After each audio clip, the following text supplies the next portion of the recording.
Hello, everyone. Welcome to the show. This is episode 69 of the Meet the Farmers podcast, and I'm your host, Ben Eagle. It's Monday morning, or at least it is if you're a keen bean and listening to this episode as soon as it comes out. I hope you've had a great lockdown weekend, whether you were inside or able to get out for some exercise. I've got another jam-packed show for you today. But before we take a look at what's coming up, I want to give a shout out to a brand new farming-based podcast I'm involved with called the Kite Podcast 2020, which is all about the dairy sector, what's happening in the dairy sector, and how COVID-19 is impacting dairy farmers and processors. So please give that a listen. It's on Spotify, Apple Podcasts, and Google Podcasts. That's the Kite Podcast 2020.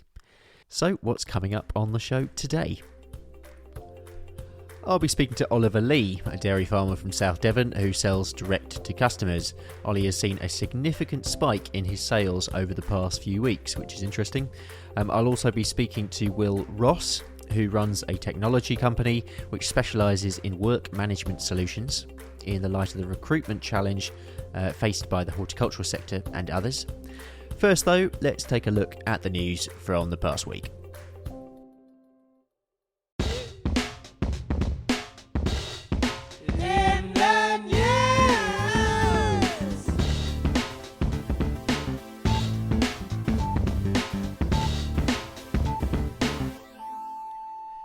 In the news this week, the government has launched its awaited Pick for Britain campaign to try and attract Brits to work on British farms. Up to 80,000 workers will be required to harvest fruit and veg crops across the country, and the Alliance of Ethical Labour Providers has received nearly 50,000 applications of interest, but only 6,000 of these people has gone ahead for interview. So mixed picture there. DEFRA has completely ruled out any form of bespoke support package for dairy farmers affected by the falls in demand for milk because of COVID-19. The drop in demand is due to the significant reduction in orders from cafes, restaurants and the food service industry during the lockdown. Not all processors have been affected though, and the government argues that whilst the coronavirus pandemic has had a significant impact on the dairy sector, the vast majority of dairy farmers are little affected. Plenty of farmers, though, have hit back on social media, and the NFU has warned that hundreds of dairy farms may become financially unviable due to the crisis. The beef sector has been experiencing quite a long period of low prices recently, and COVID-19 has added increased pressure and market disruption. We're now in Great British Beef Week, did you know that? Which is an annual campaign to promote the beef sector and beef as a product. The NFU has been calling on retailers to do as much as they can to support and stock British beef products. A significant proportion of the higher value cuts of beef, including steaks and roasting joints, have been more difficult to find homes for, although in the retail sector, sales of mince have been rising. Finally, for farmers and agricultural workers among you, as key workers, the government announced last week that you will be eligible for COVID-19 tests, either at a drive-through centre or a home test kit. The test will tell you whether you are currently positive or negative for COVID-19. You can apply online at gov.uk/coronavirus. Don't forget also that the deadlines for BPS applications and countryside stewardship applications and claims are also coming up in May. That is the news for now.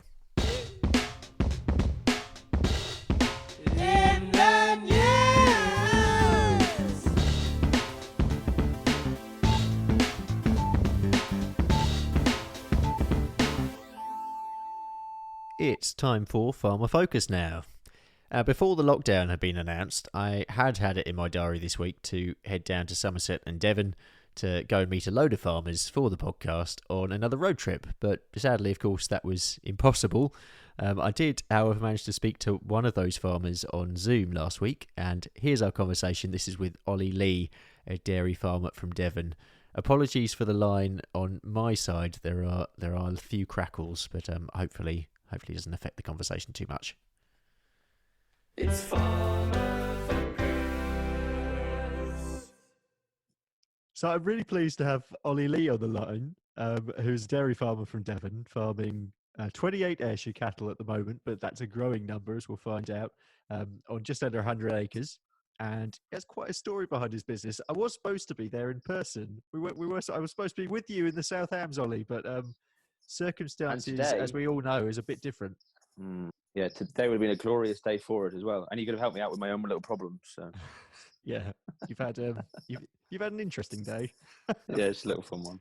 but we probably won't get onto that. Before we start, yeah, how is lockdown affecting you? Because I assume as you're doing milk deliveries, it could either have been a good or a bad thing. Either way, how's it been? I mean, I feel slightly guilty, and it's tainted by everything else that is obviously going on. And I'm quite exposed to all the bad stuff as well, because my brother's a doctor in Cheltenham, and my girlfriend's a physio in Derriford in Plymouth here. But for the business, it's been amazing, really. We doubled in a fortnight. Wow. We're still growing. We envisage, we're kind of using this environment at the moment because we've got customers that are quite literally trapped looking for us. We just need to get in front of them. We're on a small but growing customer base, and we were really happy with how we were growing. So we know we've got the experience to just grow. We know how the rounds work. We know how deliveries work. We know how to process milk. We know how to produce great cows, look after great cows. So we just, we're just trying to run and run and run and run. And I think it was Facebook was move fast and break things, which is kind of where we are now. Everything else is scary, being so close to it as well. So my girlfriend's on a corona ward, so it is only a matter of time, I feel. My brother's had it.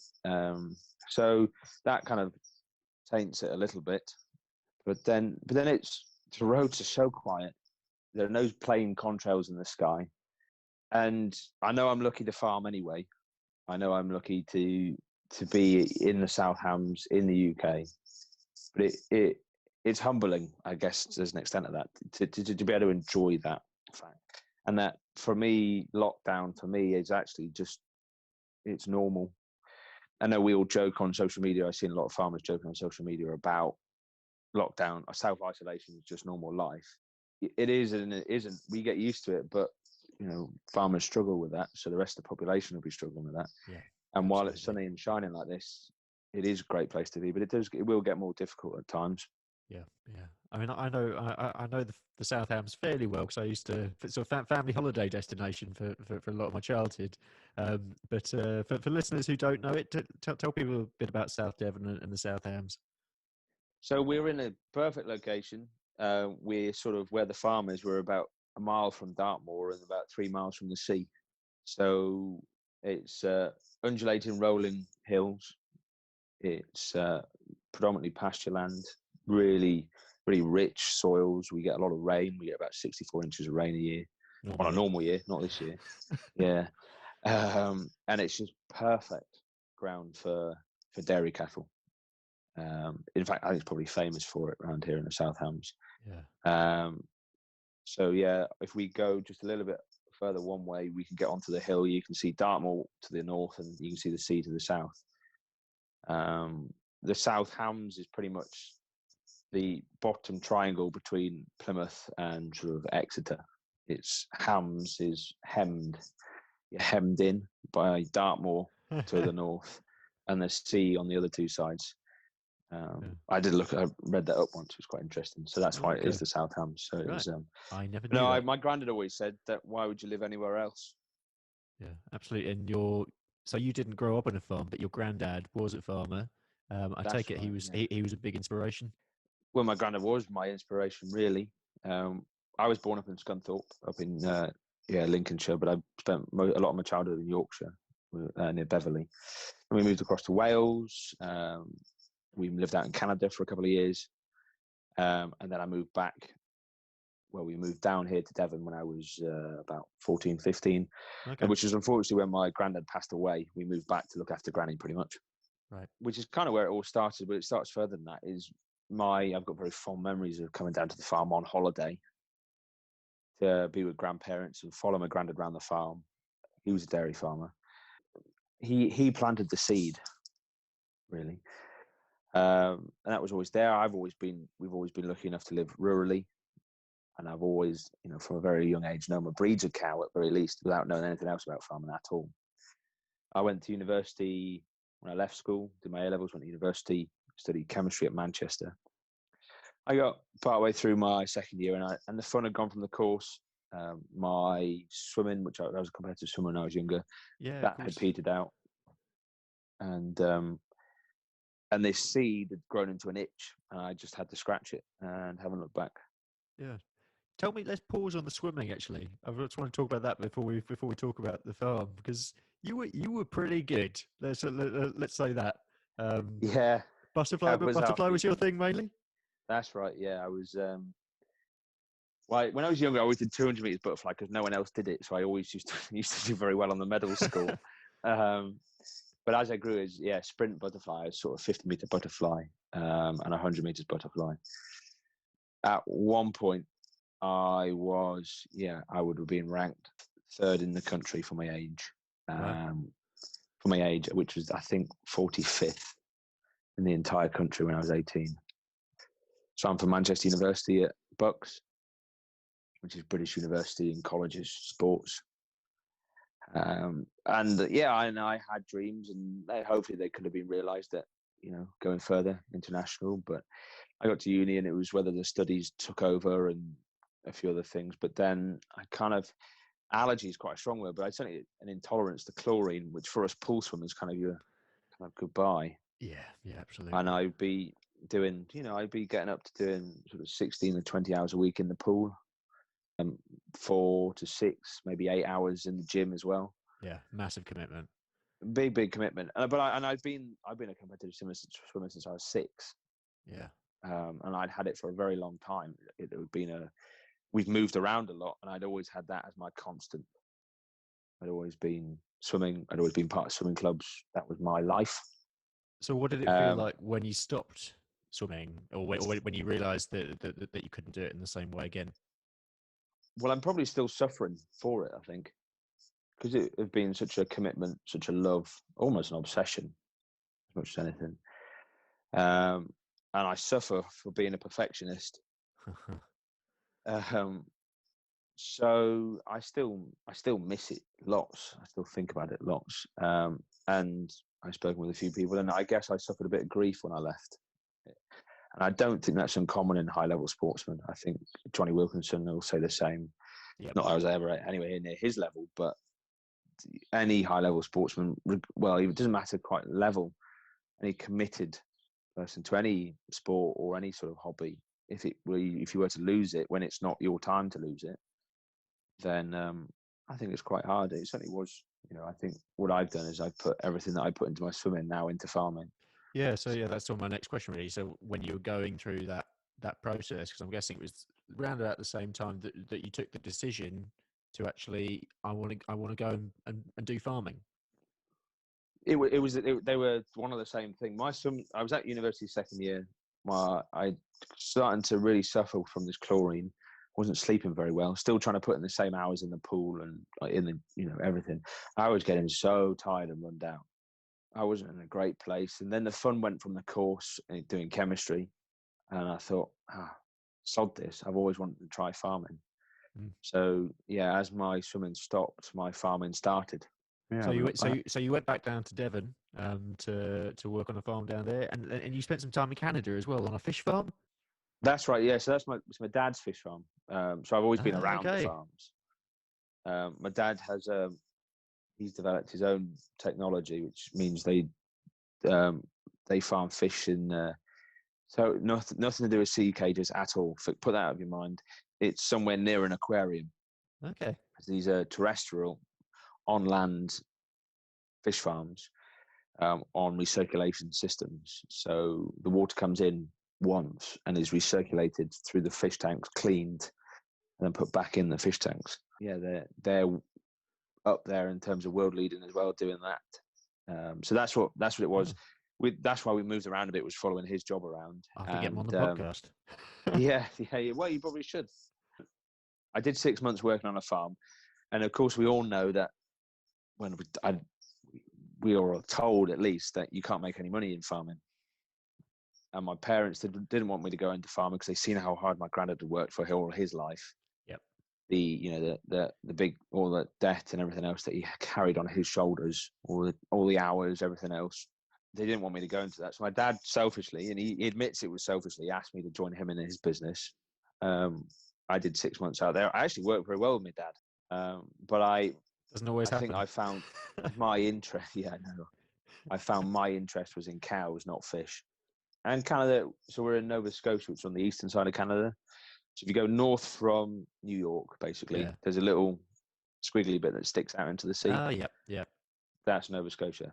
And actually, it's very flat and full of trees. Now, trees are great, but if it's flat, you can only see about 4 or 5 trees, and then the rest just becomes more trees.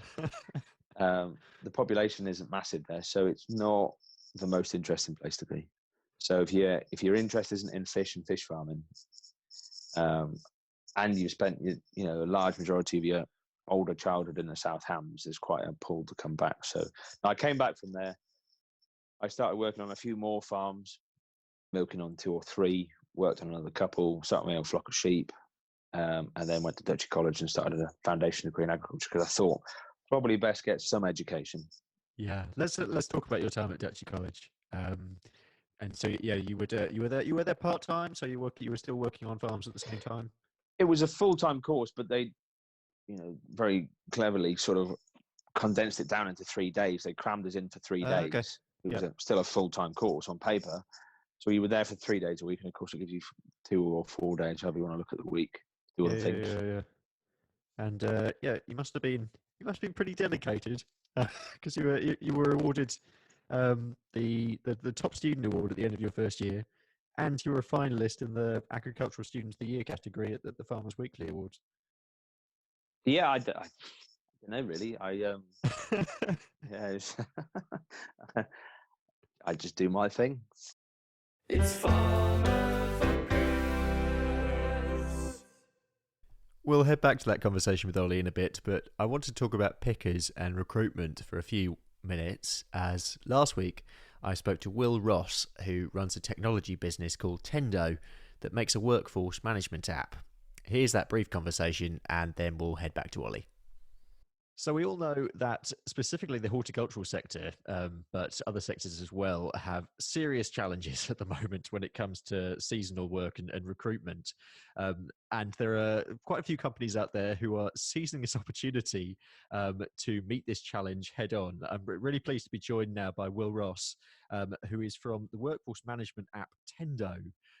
So, Will, thanks for coming on the show. Can you just outline? I know listeners will know a lot of the background, but what is the issue that we face in terms of recruitment at the moment, and what solution are you proposing with your app? So there's currently a shortage of workers, seasonal workers for the coming season, in the order of 80,000. Some have said the differences across the country, and there is also in other sectors a high levels of unemployment, and so for the short term at least, there's an opportunity to place alternative sector workers into farming, and we're already seeing successes in Angus and Scotland in this. It may not be the kind of long-term solution to the shortage in farming. However, for the coming season, there's a very interesting opportunity to introduce new workers to the sector, see what onboarding problems you have, and therefore look towards 2021 and beyond, and how to actually create a sustainable sector from a workforce management perspective.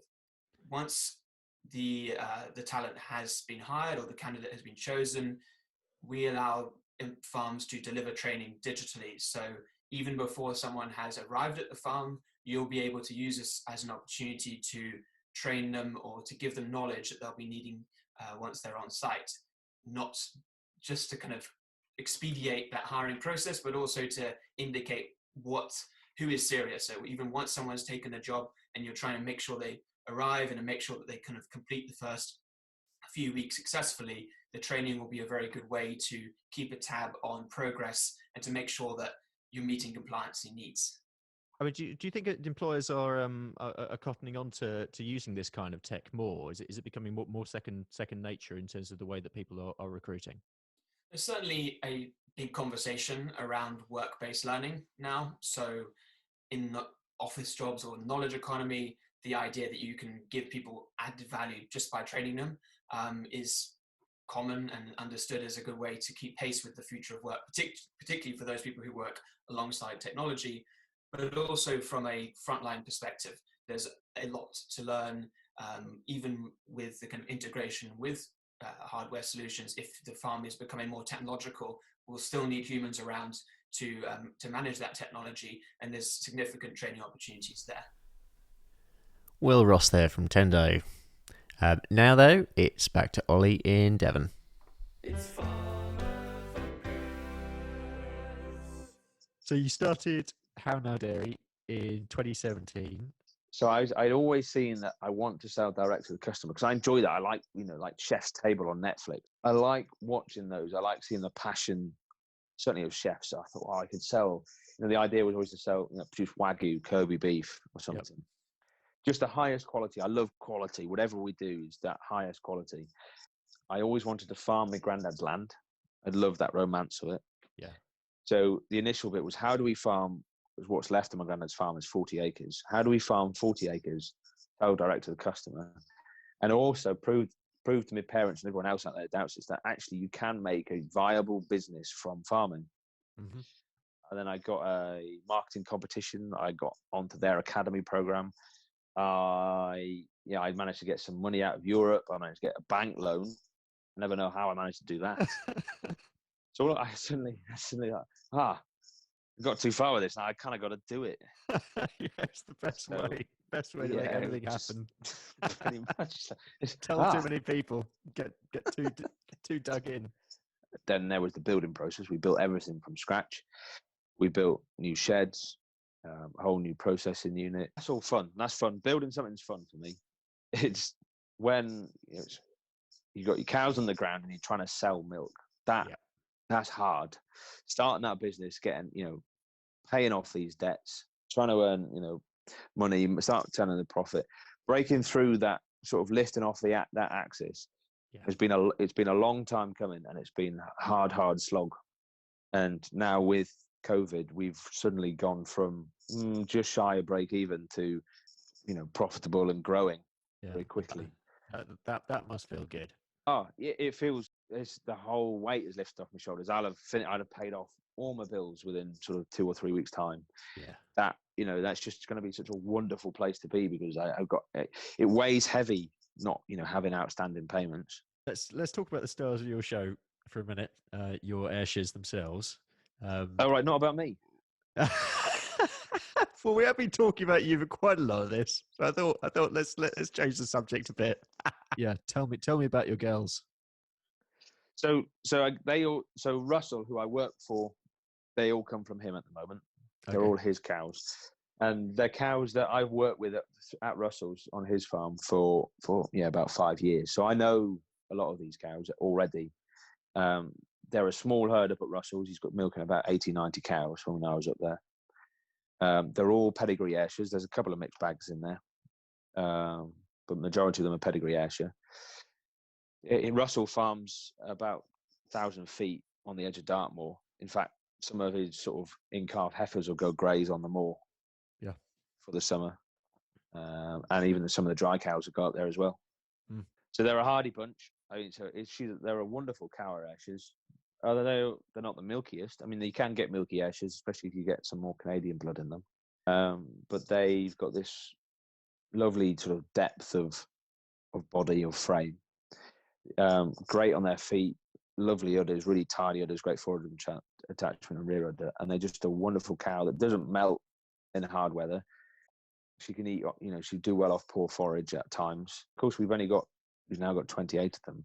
I know them all. It's great that we can have a individual relationships with a cow. It's fun. I mean, we've got cows that, I've got one that is a pain in the backside. We always have that.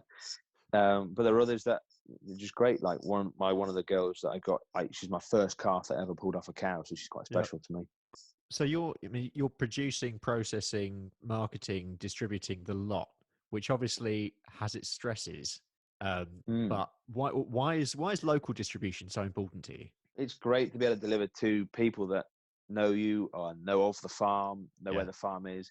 They can, when it is, of course, this COVID thing's annoying, isn't it? But we can have people around to the farm. They can see their cows in the fields that they have milk from. We're so close to our customers. We're so locals. We're so well connected. That's really fun. And of course, there's a financial reward, but also you get the other awards of people's comments. You can see when kids come to the farm, which they enjoy. Yeah. Because we have got this lovely herd of cows. It's great to have 400 people turn up on the farm. We had 330 for Open Farm Sunday, which is brilliant. Amazing. and they can just go walk in and amongst the herd, and the right cows will let them have a scratch, and that's the fun part of it. And to be able to deliver to local homes, you start to build up a relationship.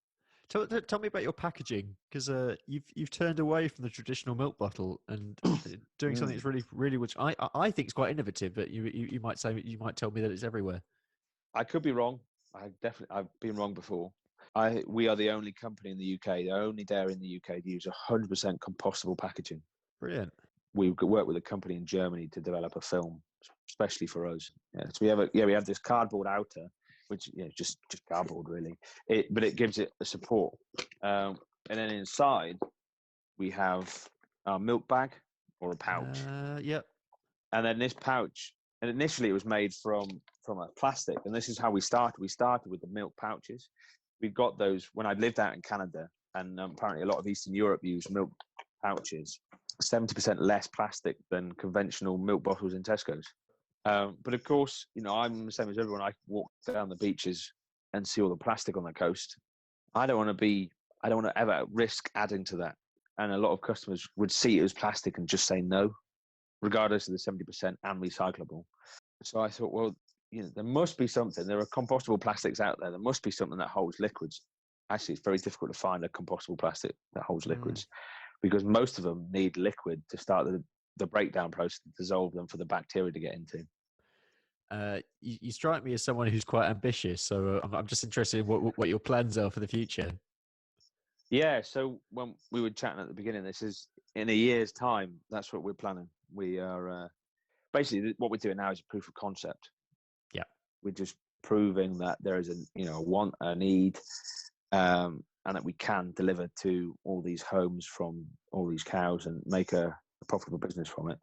And then we've got a framework that we can expand. We can copy and paste, go to multiple sites. So we're always producing a local milk on a local farm, delivering to a local community. Yeah, we wouldn't get really big on one site and deliver to a huge area. We'd go on to lots of small sites and deliver to small areas. Ollie, thanks so much for coming on the show. No, thanks for having me on. I appreciate that. It's nice to sort of meet you, really, Ben. No, absolutely. It's been great. It's a shame it's different circumstances. I know. It was. I was so looking forward to this trip. It's Farmer Focus. Ollie Hill there down in South Devon, and if you want to find out more information about his farm, visit hownowdairy.co.uk. And if you live in South Devon, why not even put in an order? To hear the full length version of that interview, you can check it out on YouTube. Just search for Meet the Farmers podcast on there. It's almost time to go, but before we do, it's time to guess the crop. Time to guess the crop. Just tell me what the type of crop is.